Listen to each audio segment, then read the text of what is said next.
കടൽ സഞ്ചാരികളെ ശരിയായ ദിശയിലൂടെ നയിക്കുന്നവയാണ് വിളക്കുമാടങ്ങൾ അഥവാ ലൈറ്റ് ഹൗസ്.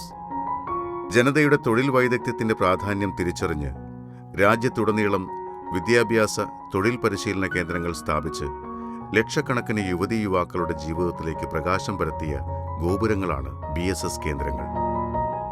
66 വർഷം അവർ തുടർച്ചയായി രാജ്യനിർമ്മിതിയിൽ മുഴുകി. രാജ്യത്തെ മുന്നോട്ട് നയിക്കാൻ ലോക് സേവക് സംഘം രൂപീകരിക്കണമെന്ന രാഷ്ട്രപിതാവ് മഹാത്മാഗാന്ധിയുടെ ആശയമാണ് BSS ആയി ജന്മമെടുത്തത്. 1952 രാഷ്ട്രശില്പിയും പ്രധാനമന്ത്രിയുമായിരുന്ന പണ്ഡിറ്റ് ജവഹർലാൽ നെഹ്റു പ്രസിഡന്റും മുൻ പ്രധാനമന്ത്രി ഗുൽസാരിലാൽ നന്ദ ചെയർമാനുമായി രൂപീകരിച്ച ദേശീയ വികസന ഏജൻസിയാണ് BSS. പാർലമെൻറ്റിൻ്റെ സമ്പൂർണ്ണ അംഗീകാരത്തോടുകൂടിയാണ് ഭാരതീയ സമാജ് നിലവിൽ വന്നത്. ഏതാണ്ട് ഒരു വർഷകാലം നമ്മുടെ ദേശീയ നേതാക്കൾ ചർച്ച ചെയ്തതിന് ശേഷമാണ് ഭാരതീയ സമാജത്തിന് രൂപം കൊടുത്തത്. പാർലമെൻറ്റിൽ ഒരാൾ പോലും ഭാരതീയ സമാജത്തിനെ എതിർത്തില്ല എന്നത് മാത്രമല്ല, മുഴുവൻ ആളുകളും ഭാരതീയ സമാജത്തിൻ്റെ സാധ്യതയെക്കുറിച്ചുള്ള പ്രതീക്ഷ പ്രകടിപ്പിച്ചുകൊണ്ടാണ് ആ പ്രസ്ഥാനമുണ്ടായത്. ആ ഭാരതീയ സമാജ് രാജ്യത്ത് പദ്ധതി പരിപാടികൾ നടപ്പിലാക്കുന്നതിൽ വളരെ സജീവമായ പങ്കാണ് എല്ലായിടങ്ങളിലും വഹിച്ചിട്ടുള്ളത്. ഭാരതീയ സമാജ് പ്രസ്ഥാനമായി രൂപം കൊള്ളുമ്പോൾ ഏറ്റവും ചരിത്രത്തിൽ എടുത്തു പറയാവുന്ന ഒരു പ്രധാന കാര്യം അതിൻ്റെ ആദ്യത്തെ അംഗമെന്ന് പറയുന്നത് ശ്രീമതി ഇന്ദിരാഗാന്ധിയാണ്. രാജ്യത്തെ ഏറ്റവും വലിയ അനൗപചാരിക വിദ്യാഭ്യാസ തൊഴിൽ പരിശീലന പദ്ധതി BSSൻ്റേതാണ്. 10 കോടി ജനങ്ങളെ തൊഴിലധിഷ്ഠിത വിദ്യാഭ്യാസത്തിലൂടെ സ്വയം പര്യാപ്തമാക്കാൻ ലക്ഷ്യമിടുന്നു. ചെറുസമ്പാദ്യ പദ്ധതിയായ മൈക്രോ ഫിനാൻസ്, കമ്മ്യൂണിറ്റി കോളേജുകൾ, കോട്ടയം കേന്ദ്രമാക്കി പ്രവർത്തിക്കുന്ന ജനശിക്ഷൻ സംസ്ഥാൻ തുടങ്ങിയ BSSൻ്റെ പരിപാടികളും ശ്രദ്ധേയമാണ്. കഴിഞ്ഞ 7 പതിറ്റാണ്ടായി നമ്മുടെ യുവതീ യുവാക്കന്മാർക്കിടയിൽ അവർക്ക് തൊഴിലധിഷ്ഠിത വിദ്യാഭ്യാസം കൊടുക്കുന്നതിനും അവരുടെ ജീവിത ഉന്നമനം ലക്ഷ്യമാക്കിയുമുള്ള പ്രവർത്തനങ്ങൾ ഏറ്റെടുത്തുകൊണ്ട് നടത്തുന്ന ഒരു സന്നദ്ധ പ്രവർത്തനമാണ് ഭാരത് സേവക് സമാജിൻ്റേത്. ഒരുപാട് ചെറുപ്പക്കാർക്ക് അതുവഴി പല തൊഴിലുകളിൽ പരിശീലനം കിട്ടാനും അവരുടെ ജീവിതം ഉറപ്പുവരുത്താനും സാധിച്ചിട്ടുണ്ട്. കൂടുതൽ ചെറുപ്പക്കാരെ ആധുനിക കാലഘട്ടത്തിനനുസരിച്ച് പുതിയ മേഖലകളിലേക്ക് പരിശീലനം നടത്തി അവർക്ക് ജീവിതത്തിലൊരു ഉറപ്പ് കൊടുക്കാൻ BSS വഴി സാധിക്കട്ടെ. കുറേയേറെ സാധിച്ചിട്ടുണ്ട്, ഇനിയും സാധിക്കട്ടെ എന്നാണ് എൻ്റെ ആശംസകൾ. കേരളത്തിൽ നിന്ന് BSSുമായി സഹകരിച്ച പ്രമുഖൻ മുൻ ഗവർണർ MM ജേക്കബ് ആയിരുന്നു. അദ്ദേഹം BSSൻ്റെ സംസ്ഥാന സെക്രട്ടറിയും ദേശീയ വൈസ് ചെയർമാനുമായി. അതിനുശേഷം BSSൻ്റെ നേതൃത്വത്തിലേക്ക് കടന്നുവന്നത് BS ബാലചന്ദ്രനാണ്. അദ്ദേഹം 1988 BSSൻ്റെ സംസ്ഥാന സെക്രട്ടറിയായി. BSSൻ്റെ ഏറ്റവും കരുത്തുറ്റ സംസ്ഥാന ഘടകമായി അദ്ദേഹം കേരളത്തെ മാറ്റിയെടുത്തു. തൊഴിൽ വിദ്യാഭ്യാസ വ്യാപനത്തിൽ അദ്ദേഹം നടത്തിയ തിളങ്ങുന്ന പ്രകടനത്തെ തുടർന്ന് 2005 അദ്ദേഹത്തെ ദേശീയ സെക്രട്ടറിയാക്കി. സുദീർഘവും നിസ്തലവുമായ സേവനങ്ങൾ അംഗീകരിച്ചുകൊണ്ട് അദ്ദേഹത്തെ ഇപ്പോൾ BSSൻ്റെ ദേശീയ ചെയർമാനായി ഉയർത്തപ്പെട്ടിരിക്കുന്നു. BSSൻ്റെ ചരിത്രത്തിൽ ഇതാദ്യമായാണ് ഒരു മലയാളി ഈ സംഘടനയുടെ ഒന്നാമനാകുന്നത്. കേരളത്തിൽ നിന്നും ശ്രീ MM ജേക്കബ് അടക്കമുള്ള വളരെയധികം യുവാക്കളായിട്ടുള്ള അഭ്യസ്തവിദ്യരായിട്ടുള്ള ചെറുപ്പക്കാർ BSSൽ പ്രവർത്തിക്കാൻ മുന്നോട്ട് വന്നു.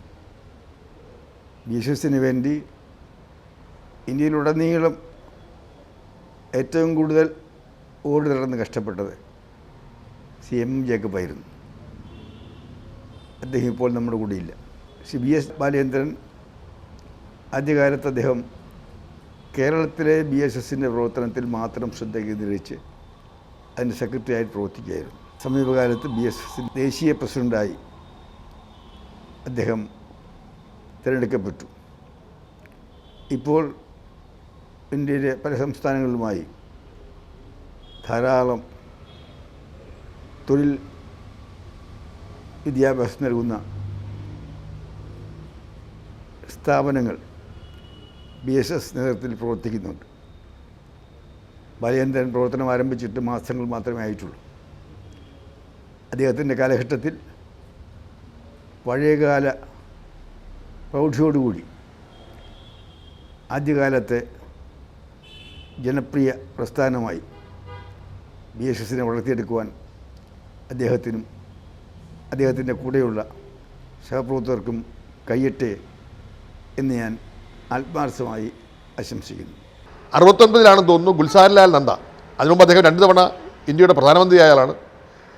ഈ പറയുന്ന സംഘടനയുടെ ഒരു യോഗം, വമ്പിച്ച യോഗം തിരുവനന്തപുരം VH ഹാളിൽ നടത്തിയപ്പോഴും ഞാനതിൽ പങ്കാളിയായിരുന്നു. അന്ന് നടത്തിയ പ്രവർത്തനങ്ങളുടെ പിന്തുടർച്ചയായിട്ടാണ് MJയുടെ നേതൃത്വത്തിൽ ഇത് ഒരു ജനകീയ പ്രസ്ഥാനമായി കേരളമാകെ കെട്ടിപ്പടുത്തത്. ഭാരത് സേവക് സമാജിൻ്റെ പ്രവർത്തനം കേരളത്തിൽ മാത്രമല്ല അഖിലേന്ത്യാ തലത്തിലും സജ്ജമാക്കുന്നതിന് വേണ്ടിയുള്ള പ്രവർത്തനത്തിന് ബാലചന്ദ്രൻ നേതൃത്വം കൊടുത്തു. ഒരു സേവന സംഘടന എന്ന നിലയിൽ ജീവകാരുണ്യ പ്രവർത്തനങ്ങൾക്ക് നേതൃത്വം കൊടുക്കുന്ന സംഘടന എന്ന നിലക്കാളെ വിദ്യാഭ്യാസ ആരോഗ്യ മേഖലകളിൽ കൂടുതൽ ശക്തമായി പ്രവർത്തിക്കാൻ ബാലചന്ദ്രൻ്റെ നേതൃത്വത്തിൽ BSSന് കഴിഞ്ഞു എന്നുള്ളതാണ് ഏറ്റവും വലിയ നേട്ടം. കേരളത്തിൽ വിദ്യാഭ്യാസ മേഖലയിൽ സാധാരണഗതിയിലുള്ള സ്ഥിരരൂപിയായ സർവകലാശാല വിദ്യാഭ്യാസത്തിന് വിഭിന്നമായി തൊഴിലധിഷ്ഠിതമായ പല കോഴ്സുകളും വന്നപ്പോൾ അത്തരം വിദ്യാർത്ഥികൾക്ക് വേണ്ടിയുള്ള ധാരാളം കോഴ്സുകൾ BSS ആരംഭിക്കുകയുണ്ടായി. 1500ഓളം തൊഴിൽ വിദ്യാഭ്യാസ കോഴ്സുകളാണ് BSS നടത്തുന്നത്. പഠിതാക്കൾക്ക് പരിശീലനവും തുടർന്ന് ജീവിതോപാധിയായി കൊണ്ടു നടക്കുന്നതിനാവശ്യമായ സഹായ സഹകരണങ്ങളും BSS നൽകി വരുന്നു. കേരളത്തിൽ മാത്രം 1100 പരിശീലന കേന്ദ്രങ്ങളുണ്ട്. സ്വകാര്യ സ്ഥാപനങ്ങൾ 10,000-കണക്കിന് രൂപ ഫീസ് വാങ്ങി നടത്തുന്ന കോഴ്സുകൾ BSS നടത്തുന്നത് നാമമാത്രമായ ഫീസ് ഈടാക്കിയാണ്. ഇത്രയും കുറഞ്ഞ നിരക്കിൽ കോഴ്സുകൾ നടത്തുന്ന മറ്റൊരു സ്ഥാപനവുമില്ല. എല്ലാ കോഴ്സുകളും തൊഴിലധിഷ്ഠിതം തന്നെ. ഒരാഴ്ച മുതൽ 2 വർഷം വരെ ദൈർഘ്യമുള്ള വിവിധ ഇനം കോഴ്സുകളാണ് BSS നടത്തുന്നത്. 10ാം ക്ലാസ്സോ +2 ആണ് അടിസ്ഥാന യോഗ്യത. കോഴ്സുകളുടെ സിലബസ്, പരീക്ഷാ നടത്തിപ്പ്, സർട്ടിഫിക്കറ്റ് വിതരണം തുടങ്ങിയ മുഴുവൻ കാര്യങ്ങളും BSS തന്നെയാണ് നടത്തുന്നത്. ആക്ച്വലി ഞാനൊരു ഹൗസ് വൈഫാണ്. എൻ്റെ ആൻറ്റി പറഞ്ഞാണ് ഞാൻ ഇതിനെപ്പറ്റി അറിയുന്നത്. എനിക്ക് സ്റ്റിച്ചിങ് പഠിക്കാൻ താല്പര്യമുണ്ടെന്ന് പറഞ്ഞപ്പോൾ ഇങ്ങനെ ഒരു BSS ഇൻസ്റ്റിറ്റ്യൂട്ട് ഉണ്ട്, ഇവിടെ നല്ല രീതിയിൽ പഠിപ്പിക്കുമെന്ന് പറഞ്ഞു. അങ്ങനെ ഇവിടെ വന്നു. ഇപ്പോൾ ഞാൻ ചേർന്നിരിക്കുന്ന കോഴ്സ് കോസ്റ്റ്യൂം ഡിസൈനിങ് ആണ്. കംപ്ലീറ്റ് സ്റ്റിച്ചിങ് പഠിപ്പിക്കും. നമുക്ക് ഫർദർ ഇനി എന്തെങ്കിലും ബിസിനസ് സ്റ്റാർട്ട് ചെയ്യണമെങ്കിൽ, ഒരു യൂണിറ്റ് സ്റ്റാർട്ട് ചെയ്യണം, അങ്ങനെ എന്തെങ്കിലും ഇതുണ്ടെങ്കിൽ നമുക്ക് ഏറ്റവും നല്ലൊരു കോഴ്സ് തന്നെയാണ്. നമ്മളിത് പഠിച്ചു കഴിഞ്ഞാൽ ആക്ച്വലി നമുക്കിനി വേണമെങ്കിൽ ഒരു ഇൻസ്റ്റിറ്റ്യൂഷൻ സ്റ്റാർട്ട് ചെയ്യുകയോ അല്ലെങ്കിൽ ഒരു യൂണിറ്റ് സ്റ്റാർട്ട് ചെയ്യുകയോ അല്ല ഒന്നും വേണ്ട. നമ്മുടെ സ്വന്തം കാര്യങ്ങൾ നമുക്ക് നമ്മുടെ വീട്ടിലുള്ളവർക്ക് സ്റ്റിച്ച് ചെയ്ത് കൊടുക്കാനെങ്കിൽ നമുക്കിത് കൊണ്ട് കഴിയും. ആരോഗ്യ മേഖലയുമായി ബന്ധപ്പെട്ട കോഴ്സുകൾ, കമ്പ്യൂട്ടർ അധിഷ്ഠിത കോഴ്സുകൾ, ഹോട്ടൽ ആൻഡ് ടൂറിസം കോഴ്സുകൾ, പാരാമെഡിക്കൽ കോഴ്സുകൾ എന്നിവയ്ക്കാണ് ഏറ്റവും കൂടുതൽ demand. Aviation, fashion technology, interior design, logistics, technical training, yoga, Ayurveda, കൃഷി, ബ്യൂട്ടീഷ്യൻ, ആർക്കിടെക്ചർ തുടങ്ങി കോഴ്സുകളുടെ നീണ്ട നിര തന്നെയുണ്ട്. നിത്യജീവിതവുമായി ബന്ധപ്പെട്ടതും വിപണിയിൽ ഡിമാൻഡുള്ളവയുമാണ് കോഴ്സുകളെല്ലാം. ഒരു സ്വയം തൊഴിലിന് വേണ്ടിയിട്ടാണ് ഞാൻ ഈ കോഴ്സ് പഠിക്കാൻ തീരുമാനിച്ചത്. പുറത്ത് ഈ സ്ഥാപനത്തെക്കുറിച്ച് നല്ല അഭിപ്രായമാണുള്ളത്. ഇവിടെ പഠിച്ചിറങ്ങിയ കുട്ടികൾ ആരും തന്നെ വെറുതെ നിൽക്കുന്നില്ല. മിക്കവരും സ്വന്തമായിട്ട് പാർലർ തുടങ്ങിയിട്ടുണ്ട്. എന്തായാലും ഇതുകൊണ്ട് എനിക്കൊരു ജീവിതോപാധി ഉണ്ടാകുമെന്നുള്ള വിശ്വാസത്തോടു കൂടിയാണ് ഞാൻ ഈ കോഴ്സ് പഠിക്കാൻ തീരുമാനിച്ചത്. IT അധിഷ്ഠിത കോഴ്സുകൾ നടത്താൻ BSSന് IT മിഷൻ എന്നൊരു ഡിവിഷൻ തന്നെയുണ്ട്. സോഫ്റ്റ്വെയറിലും ഹാർഡ്വെയറിലുമായി നിരവധി IT കോഴ്സുകളുണ്ട്. 260 കേന്ദ്രങ്ങളിൽ 60 കമ്പ്യൂട്ടർ കോഴ്സുകൾ നടത്തുന്നു. കേരള സർക്കാർ സ്ഥാപനമായ സീഡിറ്റ്, കേന്ദ്ര സർക്കാർ സ്ഥാപനമായ സിഡാക് എന്നിവയുമായുള്ള സഹകരണം ഈ കോഴ്സുകളെ കൂടുതൽ ശക്തിപ്പെടുത്തി. BSSന്റെ DCA കോഴ്സിന് ഉമ്മൻചാണ്ടി സർക്കാർ 2013 അംഗീകാരം നൽകിയതിനാൽ ഇത് PSC നിയമനത്തിന് യോഗ്യതയുള്ള കോഴ്സായി പരിഗണിക്കപ്പെടുന്നു. കമ്പ്യൂട്ടർ അധിഷ്ഠിത കോഴ്സുകൾ വിജയകരമായി പൂർത്തിയാക്കുന്നവർക്ക് തൊഴിലോ സ്വയം തൊഴിലോ കണ്ടെത്താൻ സാധിക്കുന്നു. കമ്പ്യൂട്ടർ യുഗത്തിൽ ഡേറ്റാ സംരക്ഷണം വലിയ തോതിൽ ആവശ്യമുള്ളതിനാൽ BSSന്റെ സൈബർ സെക്യൂരിറ്റി കോഴ്സ് ആഗോളതലത്തിൽ തന്നെ അവസരങ്ങൾ തുറന്നിടുന്നു. കമ്പ്യൂട്ടർ അധിഷ്ഠിത pharmacy course, multimedia, graphics, animation കോഴ്സുകൾക്ക് ആവശ്യക്കാരേറെ. വളരെ നോമിനലായ തുച്ഛമായ ഫീസാണ് ഇവിടെ ചാർജ് ചെയ്യുന്നത്. അല്ലാതെ മറ്റ് സ്ഥാപനങ്ങളിൽ ഈടാക്കുന്ന പോലെയുള്ള ഭാരിച്ച ഒരു ഫീസ് ഇവിടെ ഇല്ല. അതൊക്കെ കൊണ്ട് തന്നെയാണ് നല്ല ക്ലാസ് നമ്മൾ കൊടുക്കുന്നുണ്ട്. ഗ്രാജുവേറ്റ് തലത്തിലും അണ്ടർ ഗ്രാജുവേറ്റ് തലത്തിലും പോസ്റ്റ് ഗ്രാജുവേറ്റ് തലത്തിലും നടത്തിയിട്ടുള്ള കോഴ്സുകളുടെ വിജയം, ഈ പറയുന്ന കോച്ചിങ്ങിലുള്ള പെർഫെക്ഷൻ, വളരെ ചെറിയ ഫീസ്. കാര്യം അങ്ങനെയുള്ള ഒരു മിഷനറി വർക്കാണ് വാസ്തവത്തിൽ ചെയ്തത്. ഒരു വ്യവസായമായി, ഒരു ബിസിനസ്സായി വിദ്യാഭ്യാസത്തെ BSS IT മിഷൻ കാണുന്നില്ല എന്നുള്ളതും ഈ തരുണത്തിൽ എടുത്തു പറയേണ്ട കാര്യമാണ്. സ്പെഷ്യലൈസ്ഡ് കോഴ്സുകളിൽ ഉൾപ്പെടുന്ന aviation, biotechnology, business, fashion, media, shipping തുടങ്ങിയവ വിദ്യാർത്ഥികൾക്ക് ഏറെ പ്രിയപ്പെട്ടവയാണ്. ഏവിയേഷനിൽ മാത്രം 18 കോഴ്സുകളുണ്ട്. എയർപോർട്ടിലും എയർലൈൻസിലുമാണ് തൊഴിലവസരങ്ങളുള്ളത്. എയർലൈൻ ഫീൽഡ് എന്ന് പറയുമ്പോൾ ഒരു ഗ്ലാമറസ് ജോബാണ് നമുക്ക് കിട്ടാൻ പോകുന്നത്. അതുമാത്രമല്ല ഹൈ സാലറി എല്ലാം കൊണ്ടും തന്നെ എയർലൈൻ ഒരുപാടധികം സാറ്റിസ്ഫാക്ഷൻ തരുന്നതാണ്. എൻ്റെ മോസ്റ്റ് ഓഫ് ദ ഫ്രണ്ട്സ് എല്ലാവരും ഏവിയേഷൻ്റെ ഫീൽഡിലേക്ക് തിരഞ്ഞിരിക്കുകയാണ്. അവർക്കറിയാം അതിനെ പറ്റിയിട്ട്. കാരണം ഇന്ത്യ ഒരു ഡെവലപ്പിംഗ് കൺട്രി ആയ കാരണം കൊണ്ട് ഇനി എയർപോർട്ടിൻ്റെ ഇത് ഒരുപാട് കൂടുതലായിട്ട് വരാൻ പോവുകയാണ്. അതുകൊണ്ട് തന്നെ നമ്മുടെ ജോലി സാധ്യതയും ഒത്തിരി ഹൈ ലെവലായിട്ടാണ് നിൽക്കുന്നത്. BSSന് ഹോട്ടൽ മാനേജ്മെൻറ്റിൽ മാത്രം 48 കോഴ്സുകളുണ്ട്. 1 മാസം മുതൽ 2 വർഷം വരെ നീളുന്ന കോഴ്സുകളാണിവ. തൊഴിൽ സാധ്യത തന്നെയാണ് ഈ കോഴ്സിനെ ആകർഷകമാക്കുന്നത്. മൊത്തത്തിൽ ഇവിടെ നല്ലൊരു അറ്റ്മോസ്ഫിയറാണ്. ക്ലാസ്സൊക്കെ നല്ലതാണ്. ലാബ് സാർമാരൊക്കെ നല്ലതാണ്. കുക്കിങ്ങൊക്കെ നല്ലപോലെ പഠിപ്പിച്ചിട്ടുണ്ട്. തിയറി ക്ലാസ്സുകളും കുക്കറി ഫീൽഡും ഒക്കെ നന്നായി പോകുന്നുണ്ട്. പിന്നെ ലാംഗ്വേജ് നല്ലപോലെ പഠിപ്പിക്കുന്നുണ്ട്. ഇതിൻ്റെ ജോലി സാധ്യത അറിഞ്ഞിട്ട് തന്നെയാണ് വന്നത്. നമ്മുടെ അവിടെയുള്ള ചേട്ടന്മാർ ഈ കോഴ്സ് പഠിച്ച് ഇവിടുന്ന് ഇറങ്ങി വിദേശ രാജ്യങ്ങളിലൊക്കെ ജോലിക്ക് പോയിട്ടുണ്ട്. പഠിച്ചിറങ്ങിയ എല്ലാവർക്കും ജോലി സാധ്യത ഉറപ്പുള്ളൊരു കോഴ്സ് തന്നെയാണിത്. ഇന്ത്യക്ക് പുറത്തും വിദേശ രാജ്യങ്ങളിലും എല്ലായിടത്തും ജോലി സാധ്യതയുള്ള ഒരു കോഴ്സ് തന്നെയാണ് ഹോട്ടൽ മാനേജ്മെൻറ്റ്. ആരോഗ്യമേഖലയിൽ 119 കോഴ്സുകളാണുള്ളത്. ദൈനംദിന ജീവിതവുമായി ബന്ധപ്പെട്ടവയാണ് മിക്ക കോഴ്സുകളും. ചില കോഴ്സുകൾ ആശുപത്രികളുമായും സ്വകാര്യ സംരംഭകരുമായും ബന്ധപ്പെടുത്തിയാണ് നടത്തുന്നത്. അതുകൊണ്ട് തന്നെ ജോലി സാധ്യത തുറന്നു കിട്ടുന്നു. കണ്ണുമായി ബന്ധപ്പെട്ടുള്ള ഒപ്റ്റോമെട്രിക് കോഴ്സ് എറണാകുളത്ത് പ്രമുഖ കണ്ണട ഷോപ്പുമായി ചേർന്നാണ് നടത്തുന്നത്. കോഴ്സ് പൂർത്തിയാക്കുന്ന കുട്ടികളെ കമ്പനിയുടെ ഷോപ്പുകളിൽ തന്നെ നിയമിക്കുന്നു. കണ്ണെന്ന് പറഞ്ഞ കാര്യത്തെക്കുറിച്ച് നമുക്ക് ഒരുപാട് കാര്യങ്ങൾ അറിയാനുണ്ടെന്നും അതുപോലെ മറ്റുള്ളവർക്ക് നല്ലൊരു കാര്യം ചെയ്തു കൊടുക്കാൻ പറ്റുമെന്നും അതുപോലെ ക്യാമ്പിലൂടെ പോയിട്ട് എനിക്ക് ഒരുപാട് നല്ലൊരു ഇൻസ്പിറേഷനാണ് അവിടെ നിന്ന് കിട്ടിയത്. അപ്പോൾ ഓരോ കാര്യങ്ങളും ചെയ്യുന്നതിലൂടെ എനിക്ക് ഈ കോഴ്സിനോട് ഇൻട്രസ്റ്റ് കൂടിക്കൊണ്ട് വരികയാണ് ചെയ്തത്. അപ്പോൾ ഇതിപ്പോൾ സെക്കൻഡ് ഇയർ ആണ്. ഇപ്പോൾ 2 വർഷമാണ് ഈ കോഴ്സ് നമുക്ക്. പിന്നെ നമുക്ക് ഇതിൻ്റെ കൂടെ തന്നെ നമുക്ക് ഇൻറ്റേൺഷിപ്പ് ഉണ്ട് 1 വർഷത്തെ. അപ്പോൾ അതിന് നമുക്ക് സർട്ടിഫിക്കറ്റും കാര്യങ്ങളൊക്കെ കിട്ടുന്നുണ്ട്. അപ്പോൾ എന്തായാലും ഈ കോഴ്സ് പഠിച്ചു കഴിഞ്ഞാൽ 100% ജോബ് ഗ്യാരണ്ടി ആണെന്നുള്ളത് ഞങ്ങൾക്കിപ്പോൾ ഇവിടെ ഇറങ്ങിയ കുട്ടികൾ തന്നെ ഞങ്ങൾക്കിപ്പോൾ തെളിവായിട്ടുണ്ട്. ഇന്റീരിയർ ഡിസൈൻ, ലോജിസ്റ്റിക്സ് തുടങ്ങി നിരവധി കോഴ്സുകൾ തൊഴിലധിഷ്ഠിതവും ഏറെ പ്രയോജനപ്രദവുമാണ്. 100% പ്ലേസ്മെൻ്റ് ആണ് ഇത്തരം കോഴ്സുകൾ ഓഫർ ചെയ്യുന്നത്. ഇന്റീരിയർ ഡിസൈൻ കോഴ്സ് വിവിധ ജില്ലകളിലെ നിരവധി സ്ഥാപനങ്ങളിൽ നടത്തിവരുന്നു. ഇന്റീരിയർ ഡിസൈൻ എന്ന് പറയുന്ന സബ്ജക്റ്റ് എന്ന് പറയുന്നത് ക്ലോസ്ലി റിലേറ്റഡ് ടു എഞ്ചിനീയർ സബ്ജക്റ്റാണ്. അപ്പോൾ നമ്മൾ ഈ ഒരു പ്രൊഫഷനിലേക്ക് എന്തിനെ എൻ്റർ ചെയ്തു എന്ന് ചോദിച്ചാൽ ആക്ച്വലി ഇതിൽ ഉള്ള പോസിബിലിറ്റീസാണ്, സാധ്യതകൾ ഒത്തിരിയാണ്. ഒരു എഞ്ചിനീയറിംഗ് ഡിഗ്രി നമ്മൾ അറ്റൻഡ് ചെയ്യുമ്പോൾ 5 ഇയേഴ്സ് 4 ഇയേഴ്സ്, BArch എടുക്കുമ്പോൾ 5 ഇയേഴ്സ്. ഇന്റീരിയർ ഡിസൈൻ നമുക്കൊരു 1 ഇയറിൽ ചെയ്യാം എന്നുള്ളത് അതിലെ ഏറ്റവും വലിയ ഒരു കാര്യം എന്ന് പറയുന്നത് ശരിക്കും പറഞ്ഞു കഴിഞ്ഞാൽ ഇതിൻ്റെ എഞ്ചിനീയറിംഗ് സബ്ജക്ട്സിൻ്റെ ഒപ്പം നിൽക്കുന്ന ഒരു സബ്ജക്റ്റാണ്. ഗ്ലാമറസ് പ്രൊഫഷനാണ്. അതിൻ്റെ ഒരു ബിസിനസ് ലെവൽ ഹൈ ലെവലാണ്. ചരക്ക് ഗതാഗതം നിയന്ത്രിക്കുന്ന ലോജിസ്റ്റിക് കോഴ്സ് പഠിച്ചവർക്ക് പ്രമുഖ കയറ്റിറക്കുമതി സ്ഥാപനങ്ങളിൽ അവസരം കാത്തിരിക്കുന്നു. ലോജിസ്റ്റിക്സ് സപ്ലൈ ചെയിൻ മാനേജ്മെൻറ്റ് മേഖലയിലേക്ക് ഏകദേശം 20 ലക്ഷത്തിൽ പരം ഓപ്പർച്യൂണിറ്റീസ് ഇന്ന് നിലവിലുണ്ട് ഇന്ത്യയിൽ മാത്രമായി.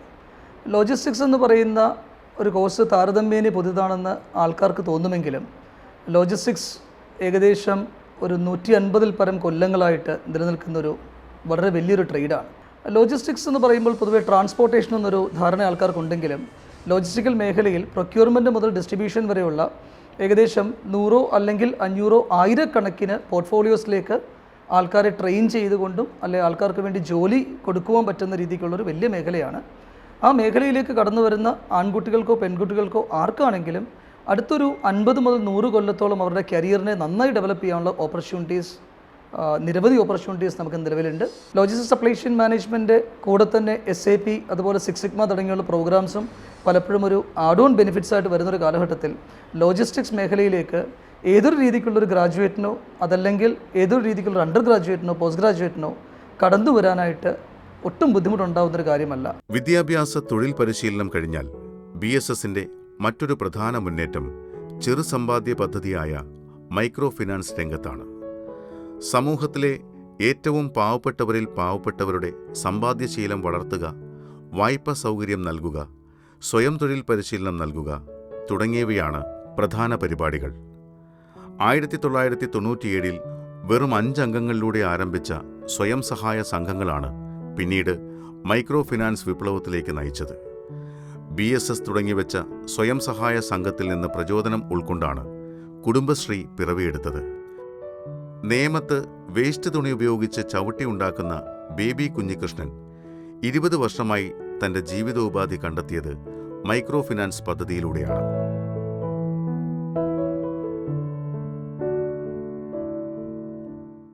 ഗുണനിലവാരമുള്ള ഉൽപ്പന്നം കുറഞ്ഞ നിരക്കിൽ നൽകുകയും അതിന് മികച്ച തുടർ സേവനം നൽകുകയും ചെയ്തതോടെ BSSന്റെ സോളാർ ഉൽപ്പന്നങ്ങൾ വിപണി മാത്രമല്ല ജനമനസ്സുകളും കീഴടക്കി. കേന്ദ്ര നവീകരണ ഊർജ്ജ മന്ത്രാലയത്തിന്റെ അംഗീകൃത പദ്ധതികൾ സംസ്ഥാന നോഡൽ ഏജൻസിയായ അനർട്ട് വഴി നടപ്പാക്കുന്നതിന് തിരഞ്ഞെടുക്കപ്പെട്ട ചുരുക്കം ചില സ്ഥാപനങ്ങളുടെ പട്ടികയിൽ BSSും ഉണ്ട്. സൗര ഊർജത്തിൻ്റെ അതായത് സോളാർ എനർജിയുടെ ഉപയോഗം നാട്ടിൽ പ്രചരിപ്പിക്കുന്നതിന് ഭാരത് സേവക് സമാജ് വലിയൊരു പങ്ക് വഹിക്കുന്നുണ്ട്.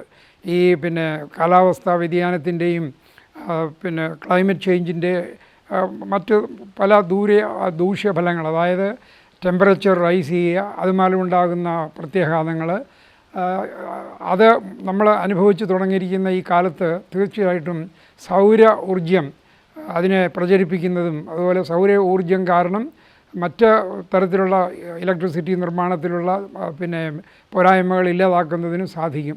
തീർച്ചയായിട്ടും സൗര ഊർജ്ജത്തിൻ്റെ വിപുലമായ ഉപയോഗം നമ്മളുടെ കാലാവസ്ഥാ വ്യതിയാനത്തിൻ്റെ അതിനുള്ള ഒരു മറുമരുന്നായി അല്ലെങ്കിൽ അതിനെ കഴിയുന്നതും കുറയ്ക്കുന്നതിനുള്ള ഒരു പ്രസ്ഥാനമായി വളരും. അതിന് കേരളത്തിൽ വളരെ സ്ഥാനമുണ്ട്. അതിന് തീർച്ചയായിട്ടും ഭാരത് സേവാ സമാജ് നൽകുന്ന ലീഡർഷിപ്പ് അല്ലെങ്കിൽ അതിന് കൊടുക്കുന്ന പ്രാധാന്യം വളരെയധികം ശ്ലാഘനീയമാണ്. BSS സോളാർ സ്മാർട്ട് എന്ന പവർ യൂണിറ്റ് ഉപയോഗിച്ച് വീടുകൾക്കാവശ്യമായ വൈദ്യുതി ഉൽപ്പാദിപ്പിക്കുന്നത് കൂടാതെ വൈദ്യുതി ഓഫ് ഗ്രിഡിൽ വിൽക്കുകയും ചെയ്യാം. വൈദ്യുതി ചെല്ലാത്ത ഇടങ്ങളിൽ ചെലവ് കുറഞ്ഞ വൈദ്യുതി എത്തിക്കുകയാണ് സൂര്യഗ്രാമം പദ്ധതിയുടെ ലക്ഷ്യം. 5 LED ട്യൂബ് ലൈറ്റുകളും 2 ചുവർ ഫാനുകളും ഉൾപ്പെടുന്ന ഈ മിനി ഹോം ലൈറ്റിംഗ് സിസ്റ്റത്തിൽ 4 മണിക്കൂർ വൈദ്യുതി ലഭിക്കുന്നതാണ്.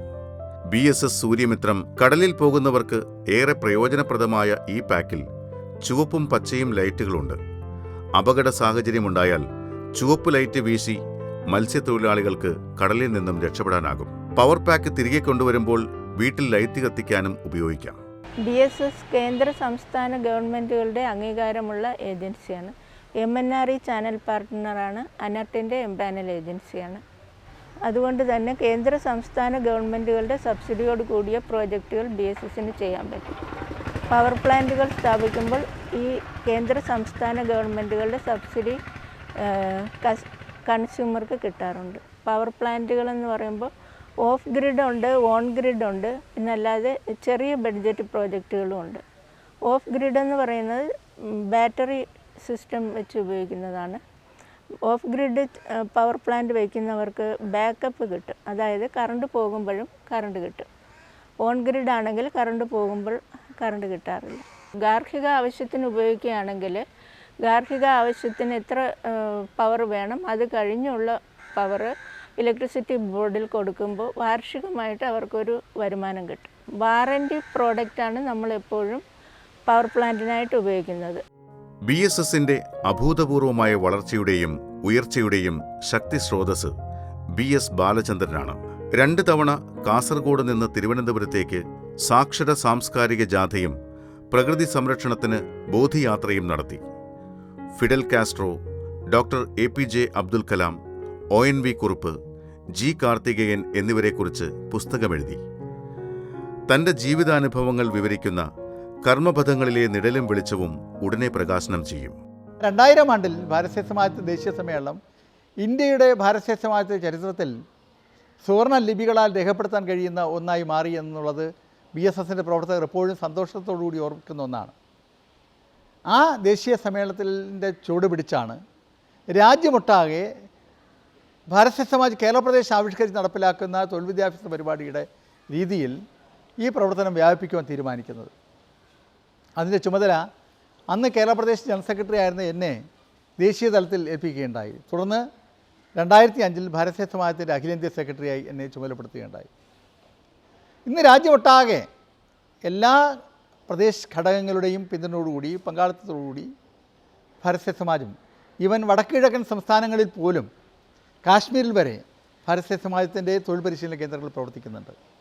ആജീവനാന്ത വിദ്യാഭ്യാസ ദൗത്യവുമായി BSS ഇന്ന് സജീവമായി രംഗത്താണ്. താമ്പരത്ത് ഭാരതീയ സമാജത്തിൻ്റെ ഒരു ബഹുനില മന്ദിരം നമ്മുടെ ഈ കേരളത്തിലെ പ്രവർത്തനങ്ങൾക്കൊപ്പം തന്നെ അവിടെയും പ്രവർത്തിച്ചു വരികയാണ്.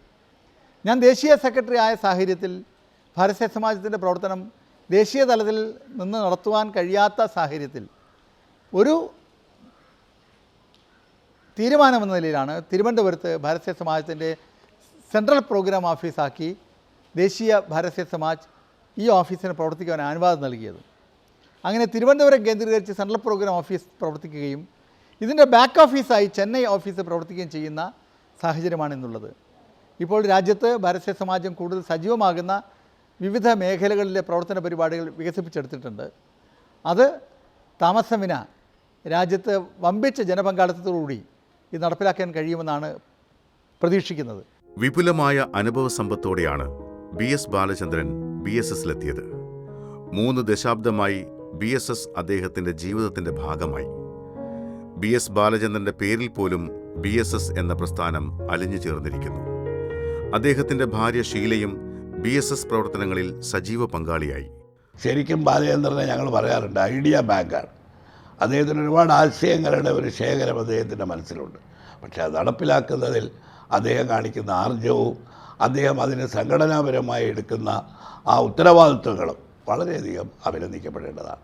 ഒരു 1 തരം സാമൂഹ്യ സേവനം പ്രവർത്തകൻ എന്ന നിലയ്ക്ക് ശ്രീ BS ബാലചന്ദ്രൻ ഇന്ന് കേരളത്തിലെ സാമൂഹ്യ പ്രവർത്തകരിൽ അദ്ദേഹത്തെ എന്തുകൊണ്ടും മുൻപന്തിയിൽ നിർത്താവുന്ന ആളാണെന്നാണ് എൻ്റെ അഭിപ്രായം. ശ്രീ ബാലചന്ദ്രൻ മുൻകൈ എടുത്താണ് യഥാർത്ഥത്തിൽ എന്നെ മുന്നിൽ നിർത്തി ജനശ്രീ സുസ്ഥിര വികസന മിഷൻ എന്നൊരു സംഘടനയ്ക്ക് രൂപം കൊടുത്തു. ഇങ്ങനെയെല്ലാമുള്ള ഒരു പൊതുപ്രവർത്തകൻ എന്ന നിലയിൽ അദ്ദേഹത്തിന് രാഷ്ട്രീയമുണ്ട്. കോൺഗ്രസിൻ്റെ KSUവിൻ്റെ ഒരു വളരെ സജീവ പ്രവർത്തകനും നേതാവുമായിരുന്നു. നമുക്ക് ഗാന്ധിജി പറഞ്ഞതാണ് യഥാർത്ഥമായിട്ടുള്ള ഒരു കാഴ്ചപ്പാട്. എൻ്റെ രാഷ്ട്രീയം വികസനവും സേവനവുമാണ് എന്ന് ഗാന്ധി പറഞ്ഞു. അതുതന്നെയാണ് ആ കാൽപ്പാടുകൾ, ഗാന്ധിജിയുടെ കാൽപ്പാടുകളാണ് ശ്രീ ബാലചന്ദ്രൻ അദ്ദേഹത്തിൻ്റെ സാമൂഹിക പ്രവർത്തനത്തിന് പിന്തുടരുന്നത് എന്ന് എനിക്ക് നല്ല ബോധ്യമുണ്ട്. പ്രധാനമന്ത്രി തന്നെ ഈ സന്നദ്ധ സംഘടനയ്ക്ക് നേതൃത്വം നൽകുന്ന സാഹചര്യം എന്ന് പറയുമ്പോൾ എത്രമാത്രം പ്രാധാന്യമാണ് BSSന് അന്ന് കൊടുത്തത് എന്ന് വ്യക്തമാക്കാം. സന്നദ്ധ സംഘടനകളുടെയും വോളണ്ടറി ഏജൻസികളുടെയും ഒക്കെ പ്രവർത്തനം നമ്മുടെ രാഷ്ട്ര നിർമ്മാണത്തിൽ ഇന്നും ഒരു ഘടകമാണ് എന്ന് ഞാൻ വിശ്വസിക്കുന്നു. BSSൻ്റെ പ്രവർത്തനങ്ങളെ ആ നിലയിലാണ് ഞാൻ കാണുന്നത്. ശ്രീ ബാലചന്ദ്രൻ BSSൻ്റെ ഏറ്റവും സജീവ നേതൃത്വം കൊടുത്തിട്ടുള്ള നേതാവാണ്. അദ്ദേഹത്തിൻ്റെ ആ രംഗത്തെ പ്രവർത്തനങ്ങളെ ഞാൻ പലവട്ടം അഭിനന്ദിക്കുകയും അദ്ദേഹത്തിൻ്റെ കൂടുതൽ ഉയരങ്ങളിലേക്ക് അദ്ദേഹത്തിൻ്റെ പ്രവർത്തന പരിധി വളരട്ടെ എന്ന് ഞാൻ ആശംസിക്കുകയും ചെയ്തിട്ടുണ്ട്. ശ്രീ ബാലചന്ദ്രൻ്റെ നേതൃത്വത്തിലുള്ള BSSൻ്റെ പ്രവർത്തനങ്ങൾക്ക് എല്ലാവിധ ഭാവുകങ്ങളും നേരുന്നു. തൊഴിൽ, വിദ്യാഭ്യാസ മേഖലയിൽ നൽകിയ സംഭാവനകളെ മാനിച്ച് കർണാടകത്തിലെ വിശ്വേശ്വരയ്യ സാങ്കേതിക സർവകലാശാല ബാലചന്ദ്രനെ ലൈഫ് ടൈം അച്ചീവ്മെൻ്റ് നൽകി ആദരിച്ചു. BSSനെ ഇനി ദേശീയ തലത്തിൽ നയിക്കാനുള്ള നിയോഗമാണ് BS ബാലചന്ദ്രൻ എന്ന ക്രാന്തദർശിയായ നേതാവ് ഏറ്റെടുത്തിരിക്കുന്നത്. കേരളത്തിനും മലയാളികൾക്കും ഇത് അഭിമാന മുഹൂർത്തം.